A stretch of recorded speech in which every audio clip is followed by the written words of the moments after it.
সবজি থেকে মাছ মাংস সবকিছুরই দাম আকাশ ছোঁয়া। ইচ্ছে থাকলেও কেনার সাধ্য নেই। বাজার থেকে বেজার মুখে বাড়ি ফিরছে মধ্যবিত্ত। পরিস্থিতি মোকাবিলায় ইতিমধ্যে টাস্ক ফোর্স গঠন করেছেন মুখ্যমন্ত্রী।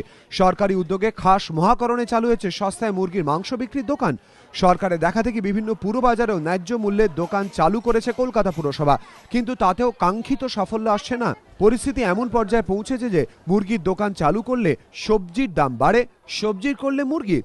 খুচরো বাজারে সঠিক দাম কত হওয়া উচিত তার হিসেব করতে গিয়ে কাল ঘাম ছুটে যাচ্ছিল পুরসভার অফিসারদের। সমস্যা সমাধানে এবারে তাই কর্পোরেট ভাবনা পুর কর্তৃপক্ষের। সম্প্রতি পুরসভার বাজার বিভাগের একটি বৈঠকে সিদ্ধান্ত হয়েছে দাম বিশ্লেষণের দায়িত্ব দেওয়া হবে বেসরকারি সংস্থা প্রাইস ওয়াটার হাউস কুপার্সকে। পাইকারি ও খুচরো বাজারে ব্যবসায়ীদের লভ্যাংশ কত হওয়া উচিত সে ব্যাপারে রিপোর্ট জমা দেবে ওই সংস্থা। তারপরই এ ব্যাপারে পদক্ষেপ গ্রহণ করা হবে। প্রাইস ওয়াটার হাউস আমাদের কাজ করে, তো প্রাইস ওয়াটার হাউসকে আমরা এই প্রাইস অ্যানালিসিসের জন্য দিচ্ছি। এসেন্সিয়াল কমোডিটি যেগুলো আছে এবং মানুষের দৈনন্দিন জীবনে যেটা লাগে, মার্কেট প্রাইস অ্যানালিসিস। এবং আমরা আর একটা সিদ্ধান্ত নিয়েছি, হোলসেল মার্কেটে কোন আইটেমটার কী রেট হচ্ছে সেই রেটটাকে আমরা ইনপুট দিয়ে দেবো একটা সিস্টেমের মাধ্যমে, যেটা প্রত্যেকটা বাজারে, কর্পোরেশনের বাজারে এলইডি টিভিগুলো থাকে, তার মধ্যে ডিসপ্লে হবে, যাতে করে মানুষ এটা বুঝতে পারে যে পাইকারি বাজারে কি দর ছিল কোন আইটেমের এবং কি দামে সে কিনছে।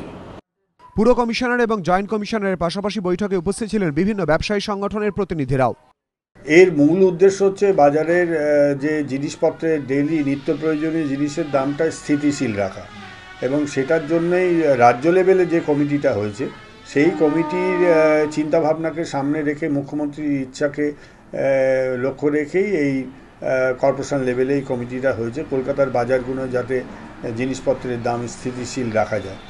পুরসভা কর্তৃপক্ষের আশ্বাস, চাষিরা যাতে ন্যায্য মূল্য থেকে বঞ্চিত না হন সে ব্যাপারে সতর্ক থাকবেন তারা। কিন্তু জনতা জনার্দনের কি হবে? আদৌ কি নিয়ন্ত্রণে আসবে লাগাম ছাড়া দাম? উত্তর জানতে আপাতত অপেক্ষা। অর্ণব মুখোপাধ্যায়, এবিপি আনন্দ, কলকাতা।